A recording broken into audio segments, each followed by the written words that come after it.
اسی طرح حضور نبی کریم صلی اللہ علیہ وسلم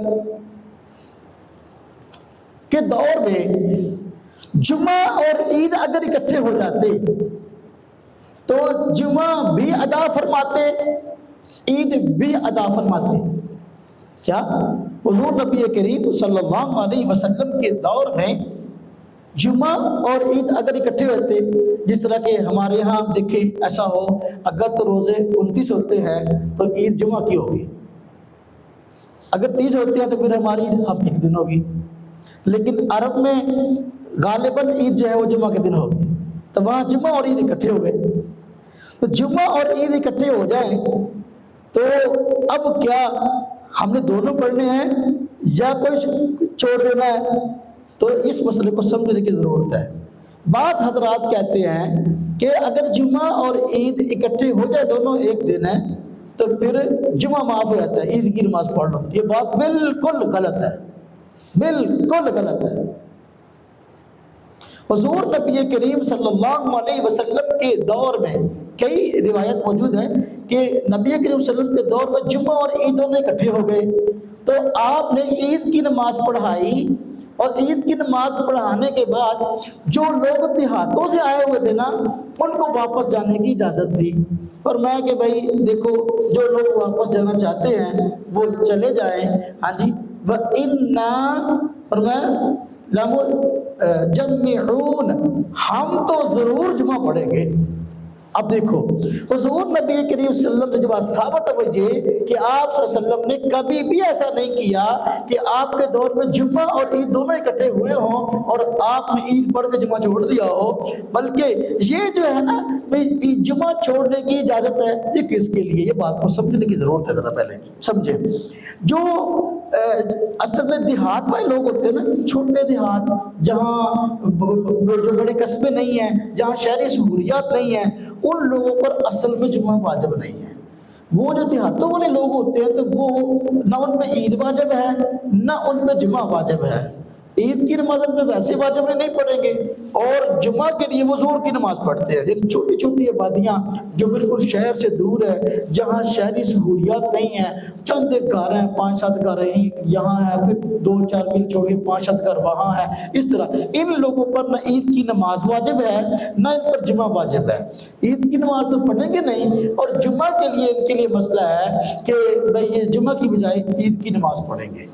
تو نبی کریم جمعہ کا جو دن تھا تو وہ چونکہ خوشی کا دن تھا، تو اپنا صحابہ کرام نبی کریم صلی اللہ علیہ وسلم سے ملاقات کی غرض سے، آپ کی زیارت کی غرض سے دور دراز کے دیہاتوں سے چل کے جو ہے وہ آپ کے پیچھے عید کی نماز پڑھنے کے لیے آتے تھے۔ حالانکہ ان پہ واجب نہیں تھی عید کی نماز، وہ کیوں آتے تھے؟ بھی چلو حضور صلی اللہ علیہ وسلم کی زیارت ہو جائے گی، عید کا دن ہے، ملاقات ہو جائے گی، آپ کی دعائیں مل جائیں گی، تو چلو وہاں عید ہی پڑھ لیں گے۔ وگرنہ جو دیہات والے ہوتے ہیں، خالص دیہات جہاں شہری سہولیت نہیں ہے، چند ایک گھر ہوں، تو وہاں پر عید کی نماز ان پہ واجب ہے ہی نہیں۔ تو وہ جو آتے تھے مدینہ شریف میں چل کر دور دراز سے، تو ان کے مقاصد یہ تھے کہ حضور کی زیارت کریں، مسلمانوں سے مل ملاپ کریں، عید کا دن ہے ملاقات کریں، دعائیں لیں، تو ساتھ وہ عید کی نماز بھی پڑھ لیتے تھے۔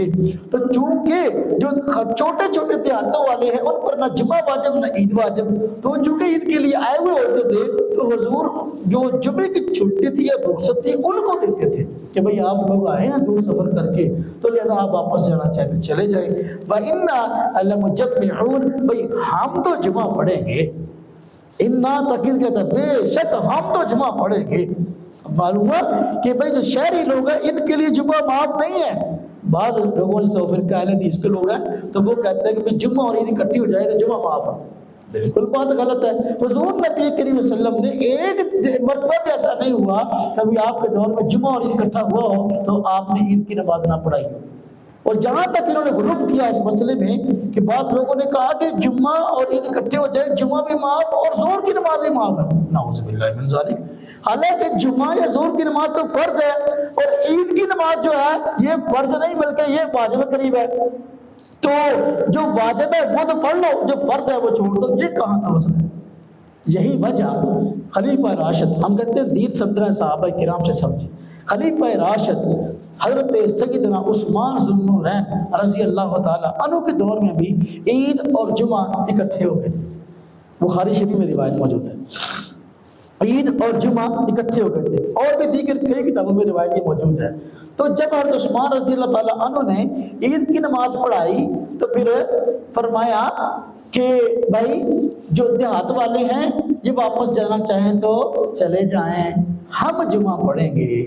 اب دیکھو خلیفہ راشد بتا رہے ہیں کہ ہم جمعہ پڑھیں گے، کہ ہم شہری ہیں، ہم نے جمعہ پڑھنا ہے، تو دیہات والوں کو آپ نے اجازت دی.